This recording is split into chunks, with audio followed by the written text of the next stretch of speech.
बिस्मिल्लाहिर्रहमानिर्रहीम, अस्सलाम वालेकुम। प्रोग्राम ज़ेरे बहस में खुशामदीद। मैं हूँ आपका मेज़बान ज़ौक़ अहमद।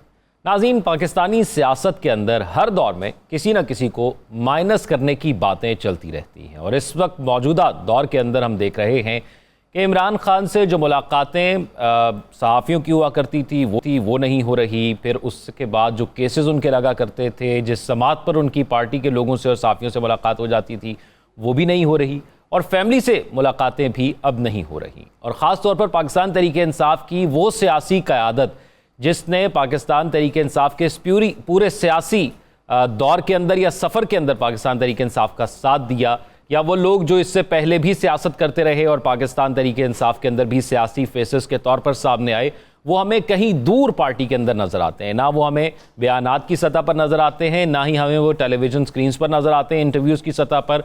हमें जो लोग पाकिस्तान तहरीक इंसाफ के नज़र आते हैं वो लोग हैं जिन्होंने रिसेंटली पाकिस्तान तहरीक इंसाफ को ज्वाइन किया है और पाकिस्तान तहरीक इंसाफ की वो मजबूरी थी कि उन लोगों को पार्टी के अंदर शामिल किया जाए जो मौजूदा दौर के अंदर सस्टेन कर सके। और ख़ास तौर पर उनमें वकला हैं, तजर्बाकार वकला हैं और वही लोग हमें नज़र आते हैं। लेकिन हमें वो बयानात की हद तक या ख़बरों की हद तक नज़र आते हैं। अमली तौर पर जो एक सियासी जमात कोई भी पॉलिटिकल हैपनिंग करती है या पॉलिटिकल मूवमेंट चलाती है, हमें उस तौर पर नज़र नहीं आते और उनका वैसा करियर भी नहीं है। तो क्या पाकिस्तान तहरीक इंसाफ को इस चीज़ का सबसे ज़्यादा नुकसान हो रहा है कि पार्टी के अंदर मौजूदा जो क़यादत है वो गैर सियासी लोगों की है जिनका सियासत के हवाले से इतना एक्सपीरियंस मौजूद नहीं है। फिर उसके साथ साथ पाकिस्तान तहरीक इंसाफ के पास हम तकरीबन हर हफ्ते ही बात कर रहे हैं और फिर हुकूमत की हर प्रेस कॉन्फ्रेंस के अंदर भी पाकिस्तान तहरीक इंसाफ का जिक्र होता है और हर खबर ही पाकिस्तान तहरीक इंसाफ से शुरू और उन पर ख़त्म हो रही होती है। तो क्या पाकिस्तान तहरीक इंसाफ के पास क्या ऑप्शंस रह गए हैं, एक बार फिर से हम बात करेंगे, क्योंकि कानूनी ऑप्शंस तो हमें नहीं लग रहा कि अभी तक उसमें कोई पेशरफ्त हो रही है। फिर डोनाल्ड ट्रंप वाला इशू भी लग रहा है कि वो भी पाकिस्तान तहरीक इंसाफ के हक़ में नहीं आया, कि उनको लगता था कि डोनाल्ड ट्रंप आएंगे, अमेरिका में सियासी क़यादत आएगी तो कुछ उससे हो पाएगा। फिर कोई सियासी ऑप्शन भी नहीं नज़र आ रहा, फिर कोई तहरीक भी नज़र नहीं आ रही पाकिस्तान तहरीक इंसाफ के हवाले से। एक ही चीज़ है जिसमें कोई मुज़ाकरात के अंदर डेडलॉक है। इमरान खान एक मौक़िफ़ पर हैं और दूसरी तरफ से एक मौक़िफ़ है जिसमें कहा गया है कि यह हमारा वाज़ेह मौक़िफ़ है, आप इस मौक़िफ़ पर आते हैं तो उसके बाद फिर कुछ सोचा जा सकता है। अभी इससे पिछले हफ्ते भी हमने देखा कि मुलाकात के लिए जब फैमिली आई या पाकिस्तान तहरीक इंसाफ के कुछ रहनुमा आए तो उनको मुलाकात नहीं करने दी गई। हुकूमत चाहती क्या है? इस दफ़ा भी हमने देखा कि जब कल मुलाकात करने के लिए आए तो रास्ते बंद कर दिए गए, गिरफ्तारियां हो गई। पिछले हफ्ते की तरह इस दफ़ा भी उनको प्रिजन वैन में बिठाकर किसी जगह मुंतकिल किया गया, वहाँ से फिर वापस घर भेज दिया गया। तो हुकूमत इससे क्या हासिल करेगी और पाकिस्तान तहरीक इंसाफ को क्या इससे फ़ायदा हो रहा है या नुकसान हो रहा है? क्या उसको दोबारा ख़बरों में आती है, इस चीज़ का फ़ायदा होता है, और मुलाकात ना होने का नुकसान क्या हो रहा है? एक नुकसान तो हमें यह नज़र आता है कि पाकिस्तान तहरीक इंसाफ के जितने रहनुमा हैं उतने ही बयान हैं, और अगर एक एक बयान को भी हम अपने प्रोग्राम में शामिल करना शुरू करें तो प्रोग्राम का वक्त खत्म हो जाएगा। इतने मुख्तलिफ बयानात हमारे सामने आते हैं। इमरान खान साहब ने कहा है कि कोई भी रहनुमा डील ना करे। फिर उन्होंने ये भी कहा कि पार्टी के रहनुमाओं को कि एक दूसरे के खिलाफ बयानात ना दें। अली अमीन गंडापुर साहब कहते हैं कि लोग मुत्तहिद होकर आगे बढ़ें। कहाँ बढ़ें ये नहीं उन्होंने बताया, जबकि हुकूमत का एक मौक़िफ़ सामने आया, वो आपके सामने रखते हैं और फिर अपने तज्ज़ियाकारों की तरफ चलते हैं कि पीटीआई वाले खुद पुलिस वैन में बैठते हैं, अगले चौक पर उतर जाते हैं। अज़मा बुखारी साहिबा का ये कहना है। प्रोग्राम में हमारे साथ नजमुल साकिब साहब, पीजे और साकिब बशीर साहब मौजूद हैं। नजमुल साकिब साहब, पाकिस्तान तहरीक इंसाफ हर दिन कोई ना कोई ऐसी खबर या कोई ना कोई ऐसी हैपनिंग होती रहती है कि वो हेडलाइन में रहती है। ये पाकिस्तान तहरीक इंसाफ को इस चीज़ का फ़ायदा हो रहा है या मज़ीद नुकसान हो रहा है? काफ़ी नुकसान तो उनको 9 मई के बाद हुआ।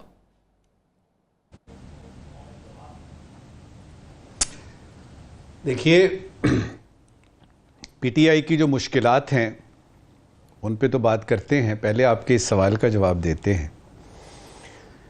नुकसानात की इस वक्त कोई देख नहीं रहा किसको कितना नुकसान हो रहा है।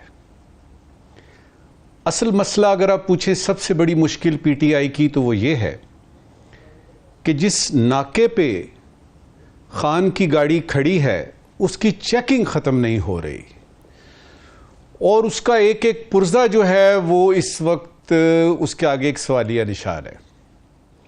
अब ये चेकिंग ख़त्म होगी, क्लियरेंस मिलेगी, खान की गाड़ी आगे बढ़ेगी। ये पीटीआई की सबसे बड़ी मुश्किल है।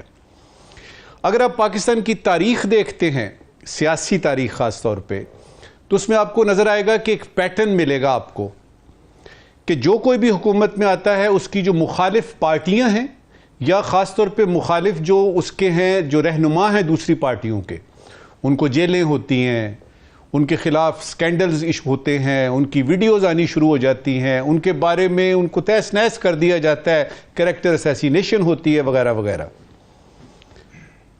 लेकिन फिर हम ये देखते हैं कि पीटीआई भी जिस तरह आपका पीपल्स पार्टी से जब छिनता है इनका इंतखाबी निशान तलवार का, तो इनको तीर थमा दिया जाता है। यहां क्या हो रहा है? यहां ऐसे लगता है कि हुकूमत वक्त जो है या सारे के सारे जो मनाजिर हैं वो मुंतज हो गए हैं इस बात पे और हाथ धो के इस जमात को जिसका नाम पीटीआई उसके पीछे सारे पड़ गए हैं। ये फर्क पड़ा है।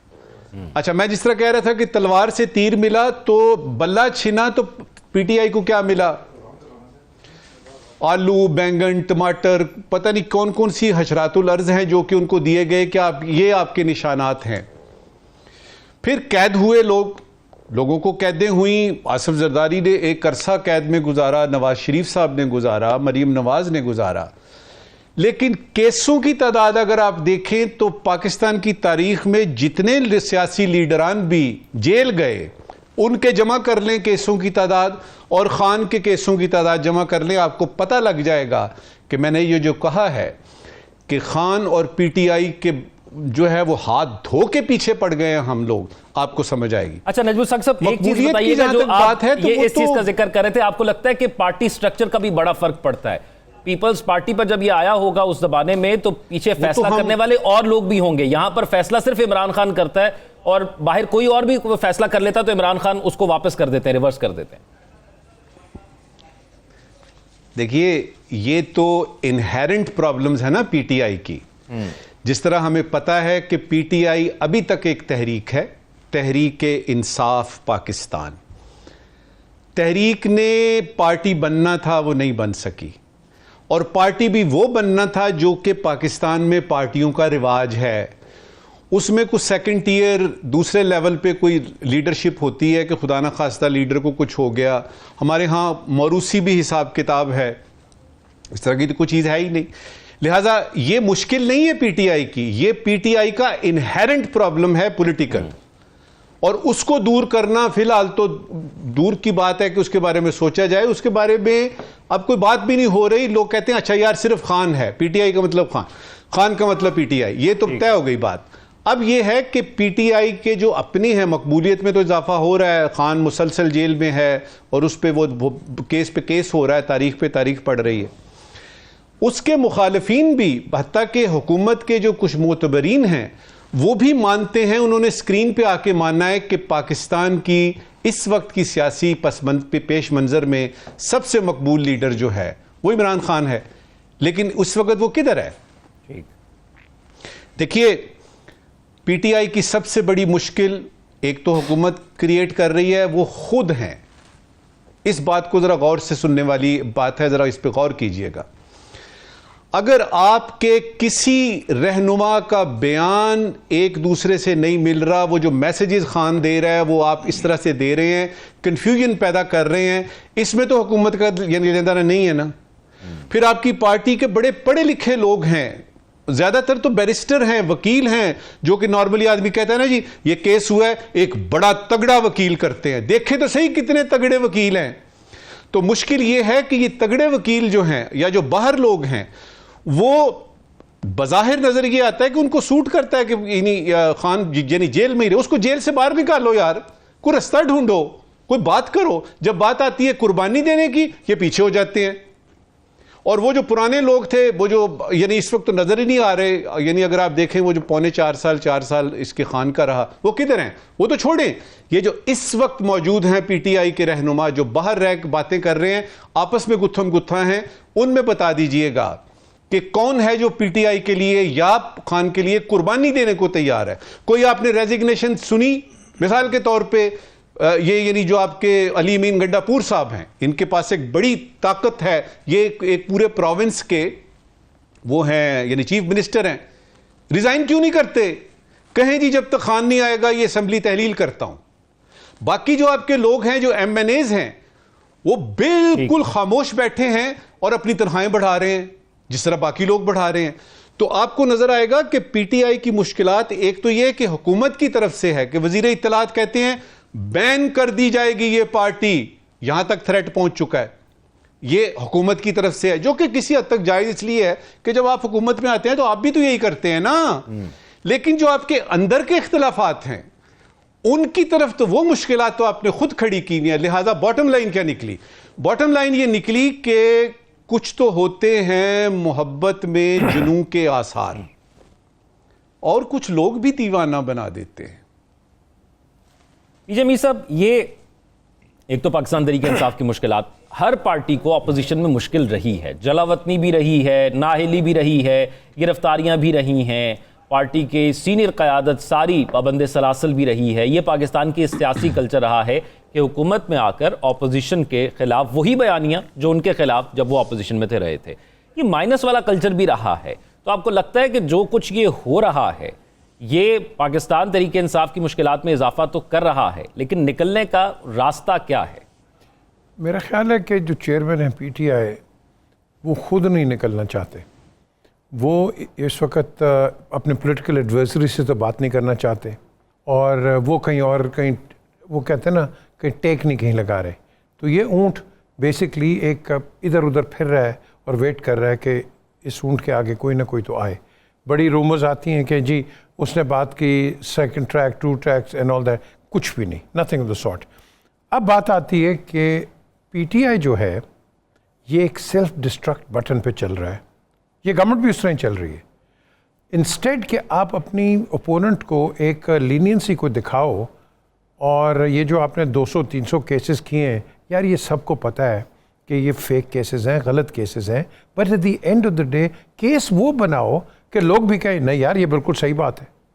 हम फिक्टिशियस केस हमने नवाज शरीफ के नहीं बनाए थे, गलत केसेस बनाए वाले खुद कहते हैं गलत। हाँ बिल्कुल, आप बिल्कुल गलत कहते हैं। आपने जरदारी के खिलाफ 11 साल उसको आपने तमगा दिया है, murderer, dacoit, money launderer, extortionist, हर किस्म का तगमा दे के उसके बाद आपने प्रेसिडेंट ऑफ पाकिस्तान को बना दिया।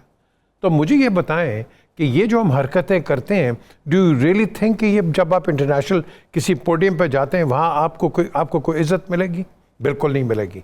सो बेसिकली हमें अपने पॉलिटिकल इंफ्रास्ट्रक्चर को तकड़ा करना है।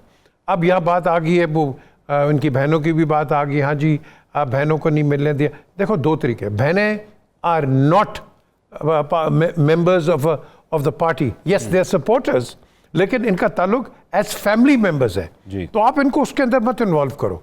इनको बिल्कुल उनको मिलना चाहिए, इनका हक है, पूरी दुनिया के अंदर रिलेशंस मिलते हैं। तो ये जो आप महरूम रख रहे हैं, ये मेरा ख्याल है वो कहानी है और कहावत है, what goes around comes around. ना करो इस एक्सट्रीमिज्म के ऊपर जो अब आपने सवाल किया है। हमारी पॉलिटिकल एक्सट्रीमिटी बहुत ज़्यादा हो गई है, हम एक पॉइंट ऑफ नो रिटर्न पे जा रहे हैं। अभी भी वक्त है कि we have to you know, आप कह लो कि कॉशियस दिखाएं, कॉशियस टू द विंड और कॉशन टू द विंड। अब आप स्टेटमेंट्स ले लो, अंदर से कोई मिल के आता है 10 मिनट के लिए, वो बाहर आके ऐसी स्टेटमेंट देता है कि इससे ज़्यादा इंपॉर्टेंट बंदा कोई नहीं है।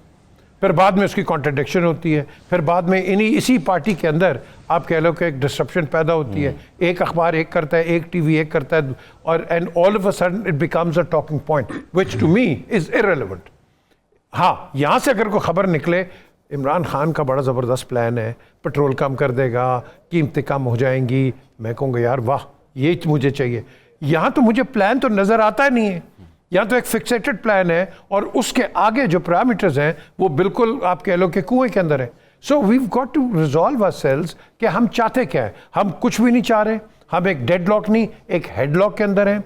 हमें अपने आप को थोड़ी सी वो कहते हैं लीनियंसी दिखानी है। अगर ये आप नहीं दिखाएंगे, आई कैन टेल यू, मैं खुल के बात करता हूँ, हर चैनल पे मैंने बात की है, then you are asking for trouble, और फिर ट्रबल आएगी, फिर आप सब रोगे। अच्छा पीजे मीर साहब, PTI is all about Imran Khan, ये तो हम सब एग्री करते हैं। आपको लगता है कि जब वो बाहर आएंगे या जब उनका कोई बयान दोबारा से सामने आएगा, या इलेक्शन कैंपेन में किसी भी तरह वो जाते हैं या किसी एहतजाज के अंदर जाते हैं, तो हमें 8 फरवरी से भी बड़े नताइज देखने को मिलेंगे? वो ऐसा नहीं होगा कि वो ब्लैकआउट हो गया है, लोग पीछे हट गए हैं उनसे, हमें दोबारा वैसे ही रिस्पॉन्स नजर आएगा? ज़ौक आपके सवाल के अंदर एक और सवाल है, और वो सवाल है कि आप हाइपोथेटिकली कह रहे हैं हाँ जी इलेक्शंस होते हैं, वो जीत जाते हैं, चलो जीत गए। क्वेश्चन इज कि आज जो पीटीआई के साथ हो रहा है, क्या अगर ये आते हैं तो क्या ये अपना रवैया वही रखेंगे जो आज इनके साथ है? ये बड़े सोचने वाली बात है। क्या आप उसी वेंडेटा पे चलेंगे, उसी आपने बदले आपने लेने? तो फिर तो ये मुल्क गया नीचे, फिर तो इस मुल्क का कोई अल्लाह ही हाफिज है फिर वो जो बंदा कह के गया। सो बेसिकली हमें इस चीज़ पे भी एक गौर फिक्र करनी है कि कल अगर कोई आता है तो क्या हम एक नेशनल रिकन्सिलिएशन पे जा रहे हैं या एक नेशनल अगेन कन्फ्रंटेशन पे जा रहे हैं। ये जो कन्फ्रंटेशन है ये बहुत ज़्यादा डेंजरस होगी, और साथ साथ आप जो इलेक्शंस की बात कर रहे हैं ये उसी वक्त इलेक्शंस होंगे जब आप एक दरवाजे खोलेंगे एक दूसरे के साथ डायलॉग के। आज मोनोलॉग हो रहा है, डायलॉग नहीं है, और इस मोनोलॉग के अंदर कॉन्ट्रडिक्शंस आफ्टर कॉन्ट्रडिक्शंस। आपने, मैंने, हम सब ने कितना बताया हाँ जी बात तो हो रही है, हाँ बात करेंगे, फिर कहते हैं बात नहीं हो रही, बात ख़त्म होगी। ये क्या मजाक है यार, खुदा के लिए मजाक किसके साथ कर रहे हैं आप? मैं गवर्नमेंट दोनों को कह रहा हूँ, आप दोनों आवाम के साथ मजाक कर रहे हैं, क्योंकि जो मर्जी हुकूमत आए हम यही एक्सपेक्ट करेंगे पाकिस्तान के लिए काम करें।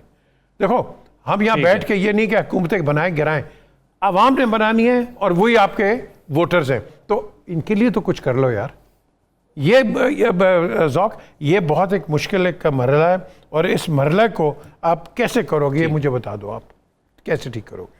चलिए साकिब रशीद साहब, एक तो ये बताइएगा कि एक समाअत होनी थी गुज़िश्ता दिनों में भी, उसके अंदर भी कहा गया कि वो वीडियो लिंक समाअत नहीं हो सकती, इमरान खान साहब की अडयाला जेल में इंटरनेट का मसला है। फैमिली को मुलाकात करने के लिए यकीन दहानी कराई गई कि आपको जुमेरात को मुलाकात करा दी जाएगी, और फिर रास्ते बंद कर दिए गए। इससे हुकूमत को क्या फ़ायदा है कि अगर फैमिली मुलाकात नहीं कर पा रही या वो नहीं होने दी जा रही है वो मुलाकात? और दूसरा ये बताइएगा कि पिछले प्रोग्राम में आपसे पूछा था कि क्या इस हफ्ते जो गुजर गया है इसमें इमरान खान साहब सहाफ़ियों से दोबारा मिलेंगे अपने केसेस की समाअत के हवाले से? तो आपने कहा था कि इस हवाले से GHQ वाला केस है जिसमें मुलाकात हो सकती है, तो वो भी नहीं हुआ। तो क्या अपडेट है उस हवाले से? अच्छा, ये जो मुलाकात है जो फैमिली की, इसके हवाले से हुकूमत की पॉलिसी बिल्कुल समझ नहीं आ रही। जो उज़्मा खान है पंजाब हुकूमत की जानिब से आज एक प्रेस कॉन्फ्रेंस भी की गई, और उस प्रेस कॉन्फ्रेंस में ये क्लियर किया गया कि हमारा कोई लेना देना नहीं है जी, वो तो पता नहीं जुमरात को आती हैं तो मंगल को आती हैं, तो वो फैमिली की मुलाकात होती है, तो वो इस तरह होता है, तो इस तरह होता है, तो हमारा कोई लेना देना। मैं हैरान हूँ कि एक जो मुलजिम, जब मुलजिम हो या मुजरिम हो जेल में होता है तो अदालती ऑर्डर्स को आप साइड पे कर दें। जेल मैनुअल में लिखा हुआ है कि वो वीक में एक मुलाकात कर सकता है फैमिली, और अलीमा खान, उज़्मा खान, नौरीन खान ये तीनों बहनें हैं, और इमरान खान साहब से वो पहले मिलती रही हैं। 20 मार्च से आज तक उनकी मुलाकात नहीं कराई जा रही। वो आती हैं सुबह, वहाँ पे अडयाला जेल के बाहर 4 जगहों पे वो चेक पोस्ट बनी होती हैं, एक जगह रोका जाता है, फिर दूसरी जगह, फिर वो बैठ जाती हैं, फिर वो शाम को बैठी होती हैं, वो कहती हैं हम नहीं जाएंगी, फिर उनको पुलिस डाले में डालती है और किसी और जगह जाके छोड़ देती है।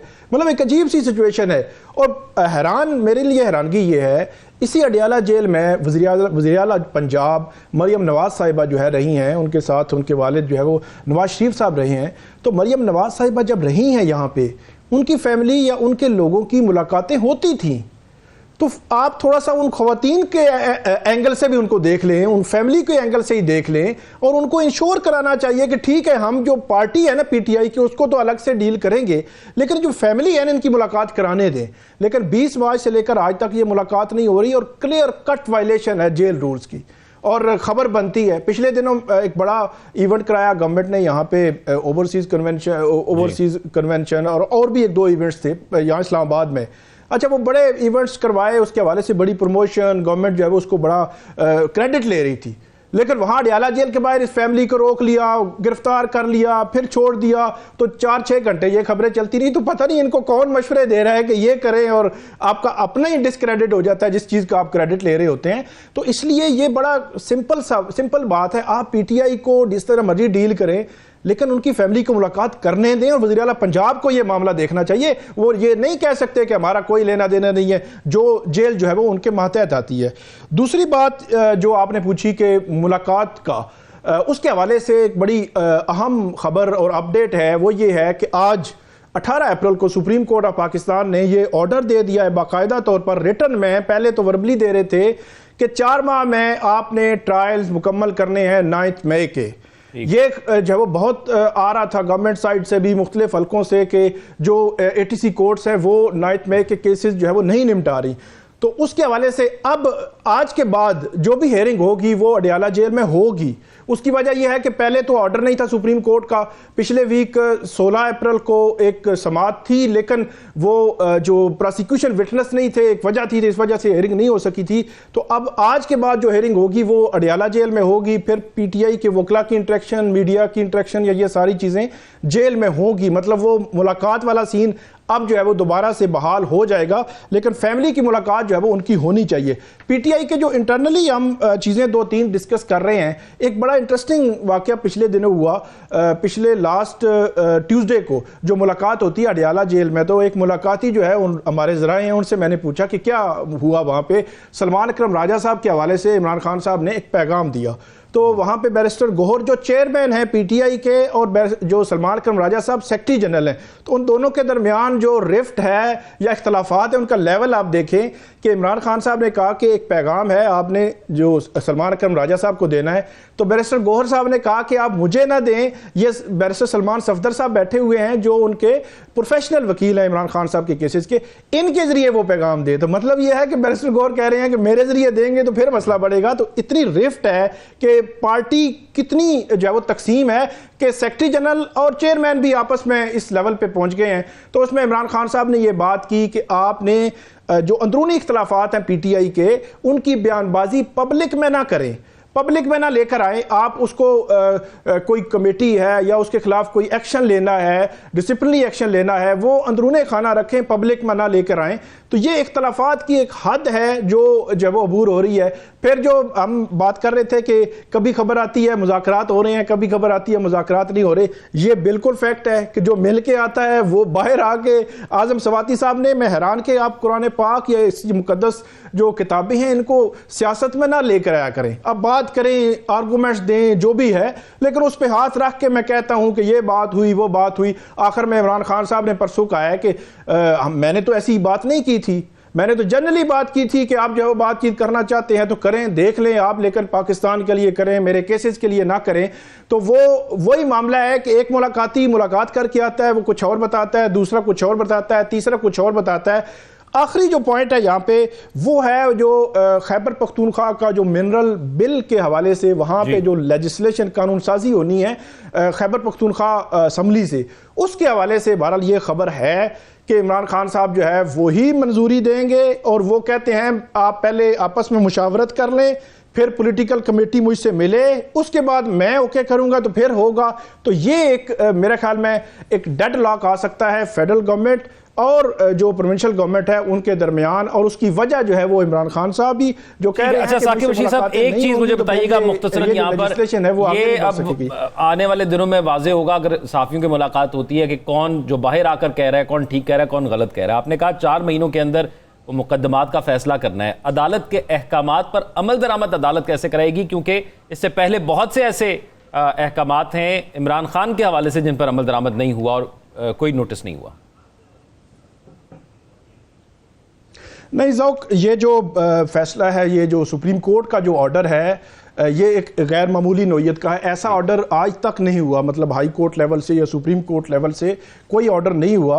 ये वाहिद ऑर्डर है, और ये पिछले तकरीबन लास्ट वीक जब 7-8 अप्रैल को भी, और अभी भी मंडे टू फ्राइडे, मतलब आज तक 4-5 दिन सिर्फ यही केसेस जो है वो सुप्रीम कोर्ट सुनती रही है जो उनके पास थे, और उसके बाद ये ऑर्डर उन्होंने किया है। तो इसका मतलब ये है कि 18 अप्रैल को आज ऑर्डर हुआ है, 21 अप्रैल तक ये ऑर्डर जो है वो पहुंच जाएंगे ATC कोर्ट्स के पास। तो 21 अप्रैल से 21 अगस्त, तो मतलब ये 4 मंथ में फैसला आने लगा है। इस पे अलग से हम बात कर सकते हैं कि ये 9 मई के केसेस के जो फैसले आएंगे उसके असरात PTI पर क्या पड़ेंगे। इसमें ज़ौक ये जो आपने सवाल किया है ना, ये बहुत टेक्निकल और कानूनी तौर पे एक बहुत बड़ा मुहिम्मा है कि सुप्रीम कोर्ट के ऑर्डर्स जो हैं अगर वो आ गए हैं कि जी 3-4 महीने में ख़त्म करें 9 मई के केस, और अगर वो नहीं होते तो क्या सुप्रीम कोर्ट के पास ऑप्शन क्या है। उस सिलसिले में याद कीजिएगा कि जब ये इलेक्शन की डेट आनी थी उस वक्त से लेके अब तक, आज तक जितने भी ऑर्डर्स आए हैं सुप्रीम कोर्ट के, उस पे ईसीपी से लेके आप शुरू हो जाइए हुकूमत तक, किसी ने कोई उन पे अहकामात पे, और हत्ता कि ये जो खवातीन, ये जो हमशीरान हैं, इनके मिलने तक जो अदालत करती है, क्या उस पर अमल दरामद हो रहा है? लिहाजा ये बहुत बड़ा सवाल है जो आपने किया है, और इसका जवाब किसी के पास नहीं है। जवाब सीधा साधा है कि सुप्रीम कोर्ट ने कह दिया, बात खत्म। लेकिन यहां पे सूरत हाल ऐसी है कि हर रोज एक नया सूरज चढ़ता है और उसमें पता लगता है कि सुप्रीम कोर्ट का रिटन ऑर्डर जो है जी ऐसे वो भी, उस पर भी अमल दरामद नहीं हो सकी। अब सुप्रीम कोर्ट के पास वो तो यानी पुलिस तो है नहीं, उनके पास एडमिनिस्ट्रेशन तो है नहीं कि वो इस पे अमल दरामद कराएं। लिहाजा ये सवाल बहुत वैलिड है। अच्छा ज़ौक, एक पॉइंट सिर्फ कि वो जो माजी में सुप्रीम कोर्ट के फैसलों पर अमल नहीं होता रहा, दूसरी साइड एग्जेक्टिव थी या एक अलग इदारा था, मतलब इलेक्शन कमीशन था, स्पीकर था, जेल हुकाम थे, पंजाब हुकूमत थी, फेडरल गवर्नमेंट थी, मतलब एग्जेक्टिव इंतजामी साइड पे। अब जो ऑर्डर हुआ है वो डायरेक्टली अपनी जुडिशरी को किया है। चीफ जस्टिस ने अपनी जुडिशरी को, मतलब एंटी टेररिज्म कोर्ट्स के जो जजेस हैं और जो हाई कोर्ट्स हैं, उनको किया है। उन्होंने कहा है कि आपने, क्योंकि अमल दरामद उन्होंने खुद ही करवाना है, खुद ही ट्रायल करना है, खुद ही फैसला देना है, तो इस वजह से थोड़ा सा उससे शायद अदालतें ज़ौक अगर अपनी अदालतें भी कर रही हैं, उसका नतीजा निकल आया तो होगा क्या? अमल दरामद कैसे होगा? मीर साहब, लोग बीमार भी हो जाते हैं और छुट्टी में भी चले जाते हैं। देखिए यह बड़ा सिंपल है, हम लंबी खींच रहे हैं बात। सुप्रीम कोर्ट के जजेस को चाहिए कंटेम्प्ट ऑफ कोर्ट लगाएं। क्यों नहीं कर रहे भाई? आपको किसने रोका है? You the supreme court of Pakistan. अगर आपके ऑर्डर्स नहीं कोई मानेगा तो मुझे बताएं, पाकिस्तान छोड़ो, पूरी दुनिया के अंदर आपको या ट्रस्ट कहाँ आएगा कि सुप्रीम कोर्ट को तो पूछता कोई नहीं है, और यहाँ जो मर्जी फ्री फॉर ऑल है। यहाँ जजेस को चाहिए, ऑनरेबल जजेस को। आप कंटेम्प्ट ऑफ कोर्ट लें जो आपका ऑर्डर नहीं करता। हाँ, फिर आप देखें, फिर लोग आपके साथ आएंगे, बिल्कुल आएंगे। अच्छा, एक ब्रेक की तरफ चलते हैं, ब्रेक के बाद वापस आते हैं। तो कुछ बात आम की, और वो इस तरह कि एक तरफ पेट्रोल सस्ता हो रहा है, दूसरी तरफ आवाम ये गिला कर रही है कि हम तक उसके असरात नहीं पहुंचे, और फिर हुकूमत दावा कर रही है कि मौशी हालात काफ़ी बेहतर हो गए हैं, और फिर कुछ बैन अल-अक़वामी रिपोर्ट्स भी इस हवाले से सामने आई हैं। उस तमाम सूरत हाल पर हम बात करेंगे, लेकिन एक ब्रेक के बाद। Stay with us.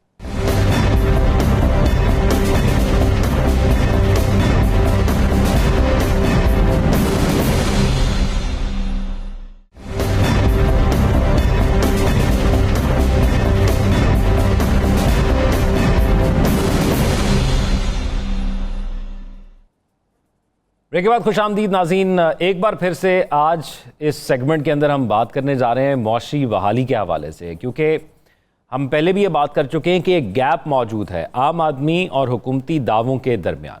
खुसूसी तौर पर जो आलमी सतह पर हमने पेट्रोल की कीमतें देखी हैं, उसमें हमने ये देखा है कि पहले 12 से 13 रुपये का रिलीफ आना था, अब तकरीबन 8 रुपये का रिलीफ कहा जा रहा था आएगा। 20 से 22 जो है वो 20 से 22 रुपये का रिलीफ जो है वो पाकिस्तान को या पाकिस्तानी अवाम तक पहुंचना चाहिए था। आलमी लेवल पर जो कीमतें कम हुई थी उसका, लेकिन वो नहीं मिला। और ये एक ऐसी चीज़ है जो हर चीज़ के अंदर इफ़ेक्ट करती है और जो डायरेक्टली रिलीफ देती है आवाम को। यानी पेट्रोल उन्होंने अपनी बाइक या गाड़ी में रोज़ डलवाना है और उससे उनका सफ़र आसान हो सकता है, उससे उनकी जेब पर जो वज़न है वो कम हो सकता है, वो इस चीज़ को अपने किसी और यूटिलिटी में खर्च कर सकते हैं। लेकिन हुकूमत ने इसके लिए एक और प्लान पेश किया है। हुकूमत ने कहा है कि बलूचिस्तान में हमने एक सड़क बनानी है, सड़कों का एक जाल बिछाना है, वहाँ पर अमन व अमान का मसला है, लोग फ्रीली ट्रैवल नहीं कर सकते।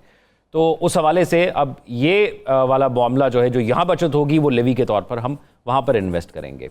दूसरा, हुकूमत ये कहती है, या हमारे वज़ीर ख़ज़ाना वज़ीर आज़म साहब कहते हैं कि पाकिस्तान के मौशी इशारे बहुत बेहतर हो गए हैं। पाकिस्तान के अंदर जो बाहर से तरसीलात ज़र आती हैं उसमें इजाफा हुआ है। इमरान खान ने जो लोगों को कहा था कि पैसे नहीं भेजने, उसका भी कोई असर नहीं हुआ। तो ये जो सब कुछ हो रहा है, टैक्स कलेक्शन के हवाले से भी कहा जाता है कि पहले से थोड़ा बेहतर हो गई है। तो ये सब कुछ हो रहा है, तो फिर हालात पहले से बेहतर एक आम आदमी के क्यों नहीं हो रहे? उसके साथ साथ फिर शाहिद खाकान अब्बासी साहब ने एक स्टेटमेंट दिया। उन्होंने कहा कि पेट्रोल से बचत ना हो तो क्या बलूचिस्तान की सड़कें नहीं बनेंगी? ये मामला रखते हैं। पीजे मीर साहब, अगर ये सब दावे हो रहे हैं और पिछली हुकूमतों से हमारे इस वक्त हालात बेहतर हैं, तो आवाम के हालात क्यों बेहतर नहीं हो रहे? सबसे पहले तो आपने एक रग को छेड़ा है कि जी ये जो हमारे ओवरसीज़ पाकिस्तानीज़ हैं कि जी ये पैसे ना भेजें पाकिस्तान में। किसी के कहने से, मैं कैटेगोरिकली आपको बता रहा हूँ, किसी के कहने से जो मर्ज़ी प्राइम मिनिस्टर, जो मर्ज़ी प्रेसिडेंट आ जाए, किसी के कहने से ओवरसीज़ पाकिस्तानीज नहीं रुकते, वो भेजते हैं पैसे। उनकी मजबूरी भी है और उन्होंने अपनी फैमिलीज़ को भी यहाँ देखना है, उनकी इन्वेस्टमेंट भी है, उन्होंने हर चीज़ मद्देनज़र रखनी है। तो ये कह देना कि एक ने कहा है कि मत भेजो, ये पॉलिटिकल गिमिक्री है। सब भेजते हैं पैसे, ऐसी कोई बड़ी बात नहीं है। कई दफ़ा ज़्यादा होते हैं, कई दफ़ा कम होते हैं, डिपेंडिंग कि आपका रुपया कहाँ है। अब बात आती है कि हम मईशी तौर पे कहाँ हैं। हम मईशी तौर पे वहीं हैं जहाँ बहुत पहले थे, 70-80 साल पहले। क्यों? दुनिया के अंदर हर जगह टैक्स एवेजन होती है, पूरी दुनिया के अंदर। अब उस वक्त आपने ये तो केमन आइलैंड्स बना दिए, गर्नसी एंड ऑल दैट, ये आपने बना दिया, वो टैक्स हेवन्स बन जाते हैं। हमारा जो प्रॉब्लम है, हमारी खुली इकॉनमी है और इसको झटका जो पड़ा है, सबसे बड़ा झटका जो पड़ा है वो FATF का है, क्योंकि हमारे साथ एक पैरेलल ब्लैक इकॉनमी चलती रही है, हम चलते रहे उसके साथ। लेकिन अब वहाँ जब डैम्पर लगा, ऑल ऑफ अ सडन आप देखें कि आपकी इकॉनमी का हाल क्या हुआ। अब चीज़ कई जगह, अब फॉर एग्जांपल मार्केट ट्रेडर ले लो, इसका millions and millions of dollars का बिजनेस है, लेकिन वो आपको मुझे चीज़ बेचेगा, कच्ची रसीद देगा, FBR को पैसा नहीं जाएगा। ये कहाँ जा रहा है पैसा, मुझे बता दो। मैंने आपको एक डॉक्टर्स का भी कहा है, 4-4 हज़ार रुपये, 6-6 हज़ार रुपये लेते हैं, कैश ले लिया, रसीद दी है कोई आपको? बिल्कुल नहीं मिलती। कहाँ गया पैसा? ये लाखों रुपया जाता है एक डॉक्टर का महीने के अंदर। तो मुझे बताएं कि अगर आप रसीद नहीं देंगे तो इसका जिम्मेदार कौन है? तो हमें यहाँ चाहिए दो चीज़ें जिसके आपने सवाल किया, इसके आगे भी आप कह लो कि सप्लीमेंट्रीज हैं। 2 चीज़ें जो पाकिस्तान में बिल्कुल नहीं है, एक है कंज्यूमर स्टैंडर्ड्स और एक है कंज्यूमर प्रोटेक्शन और एक है ट्रेडिंग स्टैंडर्ड्स। आप 50,000 की एक चीज़ ले लें, ख़राब हो जाती है, चाइना की यूजुअली हो जाती हैं, ख़राब होती है, वापस जाते हैं, नहीं जी क्या, तो that means your 50,000 is down the drain. कोई प्रोटेक्शन है? कोई प्रोटेक्शन नहीं है। जब तक आप आम आदमी की प्रोटेक्शन नहीं करेंगे, आप ये कई फैक्टर्स हैं जो कि आपकी मईशी हालात ठीक होंगे, लेकिन क्यों? सबसे पहले जब आप ट्रेडर पे टैक्स नहीं लगाओगे, और क्यों नहीं लगाते? वोटर है जी मेरा, बिजनेस कम्युनिटी मेरी वोटर है। और भाई हम तो कहते हैं बिजनेस कम्युनिटी को दबा के कमाओ, खुल के कमाओ, लेकिन कुछ हुकूमत को भी तो दे दो। मुल्क ये जितने ये हमारे ये नवाज शरीफ, जरदारी और इमरान एंड ऑल दैट, ये आते हैं अपनी जेब से पैसा नहीं देते, ये आपका पैसा है जो आप ट्रेडर्स है, बिजनेसमैन है, कॉर्पोरेट टैक्सेस, हर चीज़ ये आप देते हैं। आपका और मेरा ज़ौक बात बनती है कि क्या ये पैसा सही खर्च हो रहा है या नहीं हो रहा है। तो जब आप कहते हैं मईशी हालात ठीक नहीं है, इसलिए क्योंकि गवर्नमेंट्स ओवर स्पेंड कर जाती हैं। तो जब ये ओवर स्पेंड करती हैं तो टैक्स हम पे ठुकेगा। अब आपने पेट्रोल की बात की, फिर ये वाज़े तौर पर आवाम के सामने क्यों नहीं रख दिया जाता कि हालात थोड़े ख़राब हैं? क्यों आवाम को ये ख्वाब दिखाए जाते हैं कि हालात तो बहुत अच्छे हो गए? देखें, ये ख्वाब बहुत ज़रूरी हैं। ये ख्वाब अगर नहीं दिखाएंगे तो अगला वोट कहाँ से मिलेगा? आपको लॉलीपॉप्स देने हैं, या आज नहीं, बड़ी देर से लॉलीपॉप्स चलते हैं। वो ट्रंप ने नहीं दिया था, मैं आऊँगा तो मैं उसको ये कर दूंगा, ये कर दूंगा। कुछ नहीं, कख नहीं, कोई इस तरह की बात नहीं होती है। ये वोट लेने के तरीके होते हैं, वोट मिल गया, अल्लाह खैर सल्ला। सो इस पर आप मत जाया करें। वो भी था ना, मैं पेट फाड़ दूंगा रीगल चौक पे, कहाँ इकट्ठे बैठे हैं। तो ये पॉलिटिकल गिमिक्री होती है, किसी कोई दुश्मन नहीं होता। तो ये पॉलिटिकल गिमिक्री को आप सीरियसली मत लिया करें। आप सीरियस आपने लेना है कि अगर पेट्रोल अभी 70 का है, 60 का है, 30 का हो गया, that is what government is. तो इस तरह मैं ये तो एक फिगर दे रहा हूं मैं। सो इन चीज़ों पे हमने ज़्यादा गौर फिक्र करना है, रादर रिटोरिक्स और इमोशनल्स और you know without being practical. और यही वजह है कि जो भी चीज़ आप करते हो, मैं बड़ी क्रिटिसिज्म आई हमारे पार्लियामेंटेरियंस के कि जी इनकी तनख्वाहें बढ़ गई हैं। मैं कहता हूँ बिल्कुल बढ़ाओ तनख्वाहें, लेकिन साथ साथ इन पार्लियामेंटेरियंस को चाहिए ना, असेंबली अटेंड भी तो करो जाके। तुम्हें किस चीज़ के पैसे मिल रहे हैं भाई? तुम तो जाते ही नहीं अटेंड करने के लिए, और पता नहीं कितने कितने लाख रुपए आपको मिल रहे हैं। तो number 1, when your public reps, go and do something. आज ज़ौक नहीं होता वो। अगर आप किसी को पैसे दे रहे हैं, उसने काम करना है, नहीं करना है, तो फिर आप ये जो अब सवाल मुझे और बाकी भाइयों को आप करेंगे तो यही होगा कि जवाब हमारे पास कुछ नहीं है। वो कहते हैं ना, फिर अल्लाह ही हाफ़िज़ है आपका। साकिब साहब, हमें ये लगता है कि जो डायरेक्ट फ़ायदा आवाम को अगर किसी चीज़ से हुकूमत पहुंचा सकती है, और जब वो पहुंचाती है तो वो आवाम की हिमायत भी ज़्यादा लेती है। जैसे अगर पेट्रोल को फॉर एग्जांपल हम लें, अगर डायरेक्ट फ़ायदा आवाम को पहुंचता है तो अच्छा इमेज बिल्ड होता है किसी भी हुकूमत का, आवाम डायरेक्टली इफेक्ट होती है उससे। तो 2 दफ़ा गुज़िश्ता जो कम हुई कीमतें आलमी सतह पर वो आवाम को नहीं पहुँचा कर हुकूमत ने क्या गेन किया?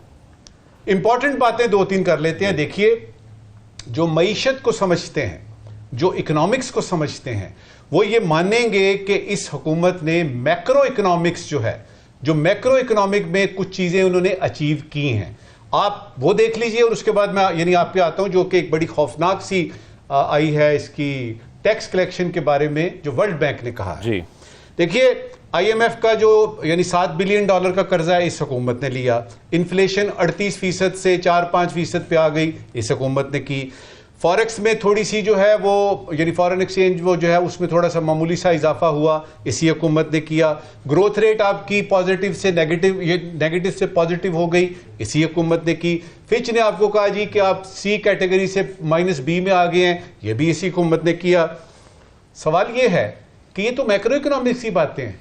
असल बात ये बताइए कि माइक्रो लेवल पे, मिसाल के तौर पे, क्या महंगाई कम हो गई है? नंबर 2, क्या अवाम की कुव्वत खरीद में इजाफा कुछ हुआ है कि नहीं हुआ? तो लिहाजा ये सारे सुपरफ्लुअस है। और उसकी बुनियादी वजह क्या है? 2 काम नहीं कर रही हुकूमत। सबसे पहले ये है कि आपको अपना डीपर स्ट्रक्चर जो आपके रिफॉर्म्स है ना, वो आपने करने हैं। और दूसरा सबसे अहम बात कि सियासी इस्तेहकाम लाना है। ये 2 काम करेंगे तो लॉन्ग टर्म सोचेंगे, लेकिन हमारे यहाँ हुकूमत को पता ही नहीं होता, पता नहीं जैसे वीकेंड तक है भी है कि नहीं। तो वो शॉर्ट टर्म में हुकूमत ने गेन्स किए हैं, बिल्कुल ठीक है। वो खौफनाक खबर सुन लीजिए। वर्ल्ड बैंक ने कहा है कि पाकिस्तान का जो निज़ाम है, वो उन्होंने ये जो 2 लफ्ज़ इस्तेमाल किए हैं ना अंग्रेजी के, हाईली अनफेयर है और अब्सर्ड है। यानी जो टैक्स का निजाम है, जो बुनियादी चीज होती है किसी भी हुकूमत का खर्चा टैक्स से आता है। साथ में और सुनिए, उन्होंने कहा जी कि 40% जो है आपके डेवलपमेंट फंड्स का 40% वो ऑफिशियल्स को कमीशन देने में लग जाता है, जाया हो जाता है। 40%। डिजिटलाइजेशन की बात की है, लेकिन बात ही की है, टैक्स निजाम को कोई डिजिटलाइज नहीं किया जा रहा, ना हो रहा है।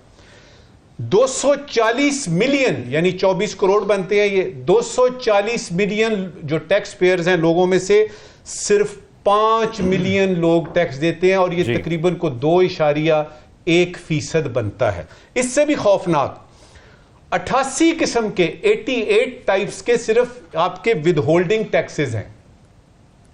अच्छा, अब ये सूरत हाल अगर आप देखते हैं तो इसका जवाब आप देखते हैं, वजीर खजाना साहब आते हैं, वो कहते हैं टैक्स भरने के लिए फॉर्म जो है ना उसको हम आसान कर रहे हैं।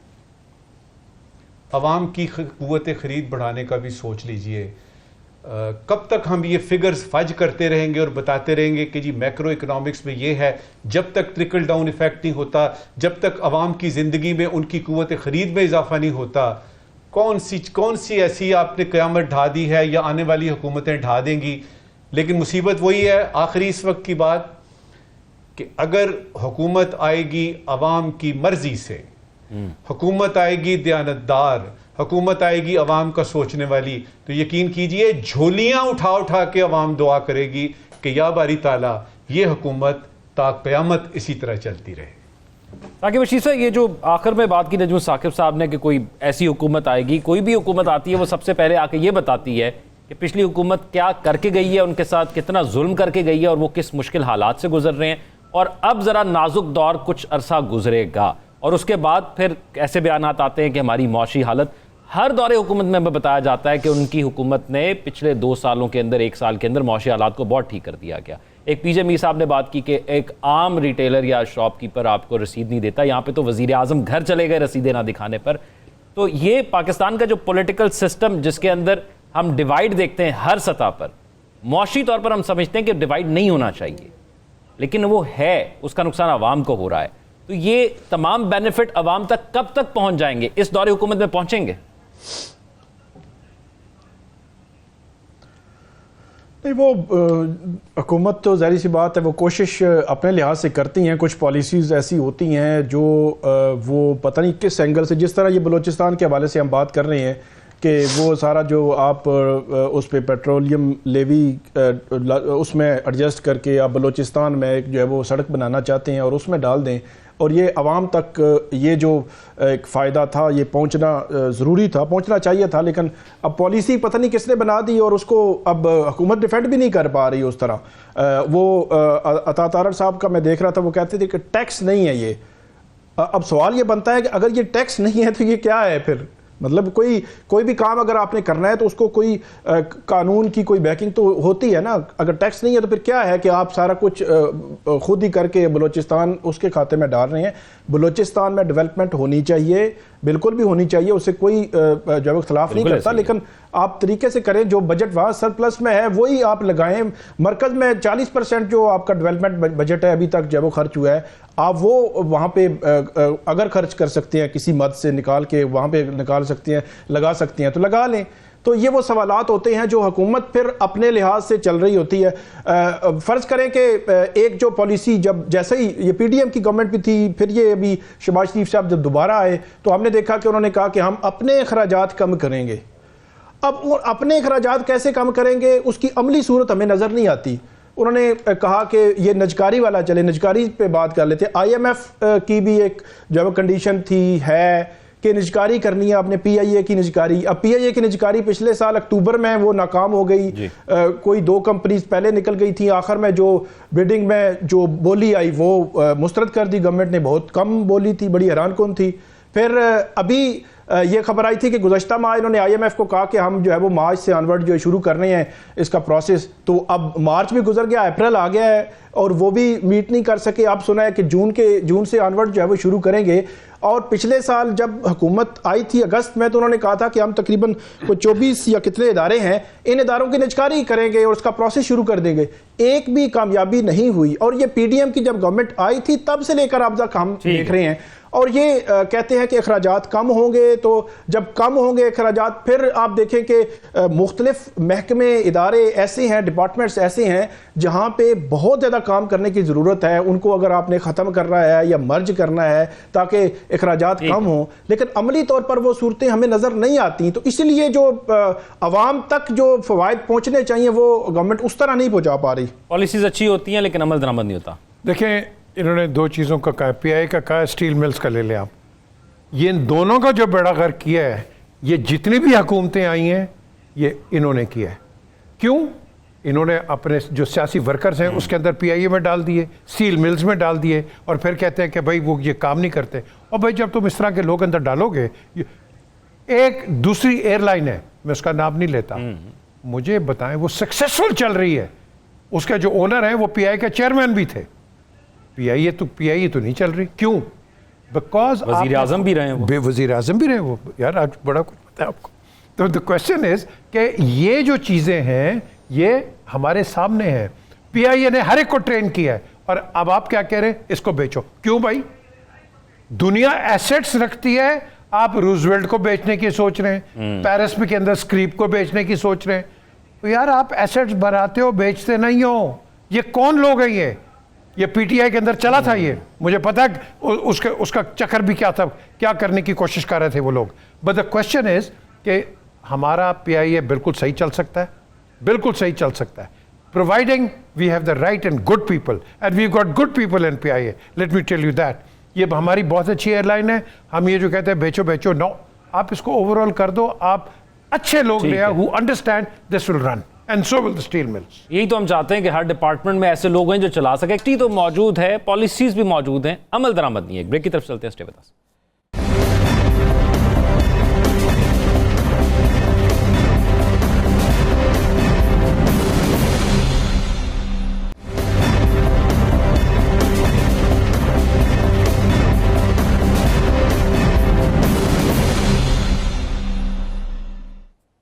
ब्रेक के बाद खुशामदीद नाज़रीन। हम ये चाहते हैं कि पाकिस्तान की तमाम यूथ एक्टिवली पार्टिसिपेट करे पाकिस्तान की तरक्की के अंदर, लेकिन जो फैसिलिटी उनको प्रोवाइड की जाती है तालीम की, वो 2 मुख्तलिफ निज़ाम हमें नज़र आते हैं, और वो जो अच्छा निज़ाम है वो बहुत कम परसेंटेज को मिलता है। तो ये जो दस्तरस से बाहर है तालीम, इसके मसाइल क्या हैं? नजम साकिब साहब, आपको क्या लगता है कि इस किस्म के दो निज़ाम जो हमेशा जिस पर बात होती है उसके साथ तमाम यूथ एक्टिवली पार्टिसिपेट कर सकेगी या आने वाली नस्ल भी पार्टिसिपेट कर सकेगी?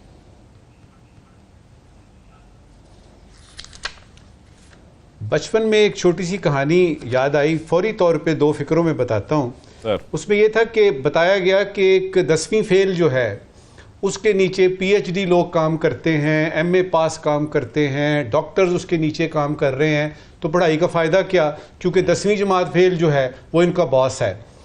वो कहानी लिखने वाला एक बात भूल गया कि हर 10वीं फेल आदमी करोड़पति नहीं होता, हर 10वीं फेल आदमी इतना कामयाब बिजनेसमैन नहीं होता। वो ये भूल गया कि हर पीएचडी जो है, हर एमए पास जो है वो 10वीं जमात फेल के नीचे काम भी नहीं करता। जहां तक ये आपने तालीम की बात की है, देखिए 2.5 करोड़ बच्चे बाहर हैं 5 से लेकर 16 साल की उम्र तक के, सबको पता है। उसमें कुछ तो हुकूमत की जो है वो सुस्ती है, कुछ अपने भी मामलात हैं। फौरी तौर पे 12 साल का हुआ है, घर का खर्चा नहीं चल रहा, वर्कशॉप में डाल दो। आपको कौन कह रहा है भाई आप पढ़ाई क्यों नहीं कराते?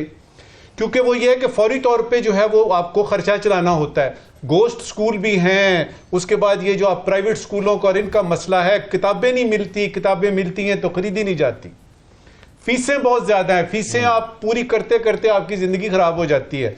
ये सारे मसाइल हैं।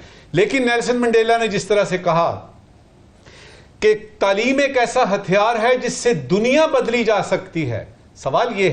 सवाल ये और बड़ा इंपॉर्टेंट सवाल है कि क्या ताकतवर लोग जिनके हाथ में ताकत है, कमजोर लोगों को तालीम के जेवर दे के क्या वो ताकतवर करना चाहते हैं कि नहीं? इसी में है सारी खखेड़।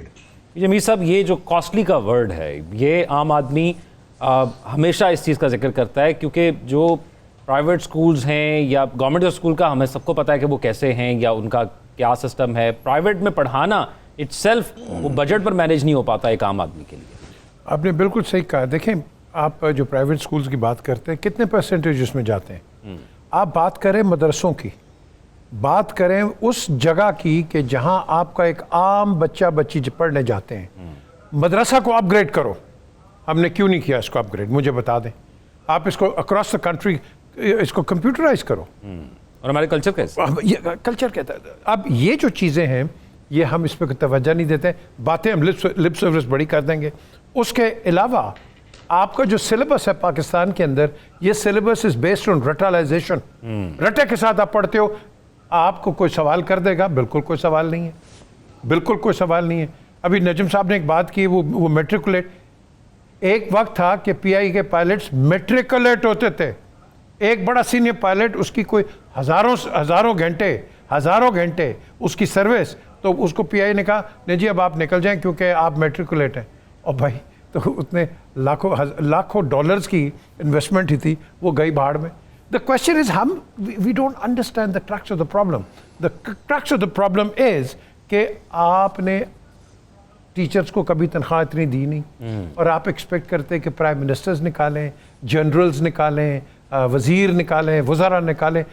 टीचर को जब तक अच्छी तनख्वाह नहीं दोगे आपका प्रोडक्ट आगे अच्छा नहीं होगा। तो हमें कई जगह रिफॉर्म करने की ज़रूरत है। और मैं समझता हूँ कि ये जो गवर्नमेंट स्कूल्स हैं, ये इमीडिएटली जो अच्छे स्कूल्स हैं इनको फ्री करो। लोगों के पास नहीं है पैसे। और ये अगर आप कर दोगे, इंस्टेड के वो रोड पे वेग्रेंसी में जाएं। दो हुकूमतों से पहले एक चीफ मिनिस्टर ने यहाँ बहुत अच्छी एक स्कीम चलाई थी कि जो वेग्रेंट्स नहीं है, जो मांगने वाले, इनको उठा के उनको पैसे भी देते थे, इनको उठा के स्कूलों में भी डाला था। I think we should do things like that. ये बड़ी इंपॉर्टेंट चीज़ है साकिब बशीर साहब। यहाँ पर किसी को अगर कोई और प्रोफेशन नहीं मिलता या मर्जी की जॉब नहीं मिलती तो वो टीचर बन जाता है, जबकि ये सबसे इंपॉर्टेंट जॉब है जो कि आपकी सोसाइटी बनाती है। बिल्कुल, जो टीचर्स हैं या स्कूल्स हैं उनका जो हम एक कंपैरिजन अगर करें, जो प्राइवेट या गवर्नमेंट स्कूल्स हैं, इस्लामाबाद, लाहौर, कराची, ये तो बड़े शहर हैं। देहातों में चले जाएं, वहाँ थोड़ा सा मुख्तलिफ कल्चर है। लेकिन एक बड़ी बुनियादी सी चीज़ है, वो ये है कि एक टाट के स्कूल, जब तक के ये प्राइवेट स्कूल नहीं आए थे, फीस बहुत ज़्यादा है, आम लोगों की दस्तरस से बाहर हैं, सारी चीज़ें हैं। लेकिन मसला ये है कि क्वालिटी एजुकेशन भी तो ज़रूरी है ना। एक बच्चा है, उसकी अगर बुनियाद, ये सारे हम एग्री करेंगे कि उसकी बुनियाद अगर सॉलिड होगी, ठीक होगी, तो वो पीएचडी तक जाएगा, जहाँ पे भी जाएगा, जिस शोबे में भी जाएगा, वो अच्छा रहेगा। लेकिन अगर उसकी बुनियाद ठीक नहीं होगी तो वो कैसे आगे बढ़ पाएगा? तो ये हमारी सरकारी स्कूल जो है, इनको उस लेवल पर अपग्रेड करने की ज़रूरत है, जहाँ पे हमें फोकस ये भी है कि वहाँ फीस बहुत ज़्यादा है, लेकिन यहाँ अपग्रेड हो, एजुकेशन का जो लेवल है, क्वालिटी एजुकेशन है, उसको बेहतर करने की ज़रूरत है, ताकि लोग जो है वो प्राइवेट स्कूल्स की तरफ ही ना देखें। उनकी डिमांड इसीलिए बढ़ती है जहाँ पे क्वालिटी एजुकेशन नहीं होती। बड़े शहरों में, इस्लामाबाद में वैसे काफ़ी कोशिश हुई है कि जो गवर्नमेंट के स्कूल्स हैं वो बड़े अच्छे जा रहे हैं, आम लोग जो है वो वहाँ पर प्रेफर करते हैं, प्राइवेट स्कूल्स भी हैं, बाकी शहरों में भी हो गए, लेकिन देहाती इलाकों में बहुत ज़्यादा लोग हैं, वहाँ पे भी स्कूल्स का जो स्टैंडर्ड्स है वो बेहतर करने की ज़रूरत है। ठीक है नजमुल साकिब साहब, आज के सवाल। पहले ज़रूरी सवाल, फ़लस्तीनियों पर इजरायली मज़ालिम और दूसरे अवामिल के मद्देनज़र बांग्लादेश ने अपने पासपोर्ट पर एक्सेप्ट इजराइल दोबारा लगा दिया है, यानी पाकिस्तान की तरह बांग्लादेश के लोग जो हैं वो भी अब इजराइल नहीं जा सकेंगे। ज़रूरी सवाल ये है कि इंसानी हुकूक के अलमबरदार भारत को इसराइल की नस्ल कुशी नज़र क्यों नहीं आती? ठीक। आज का गैर ज़रूरी सवाल, पीपल्स पार्टी के एक रहनुमा ने कहा है कि नहरें बनाने में तो शायद हुकूमत ही बह जाएगी, नहरें बनाने में तो शायद हुकूमत ही बह जाएगी।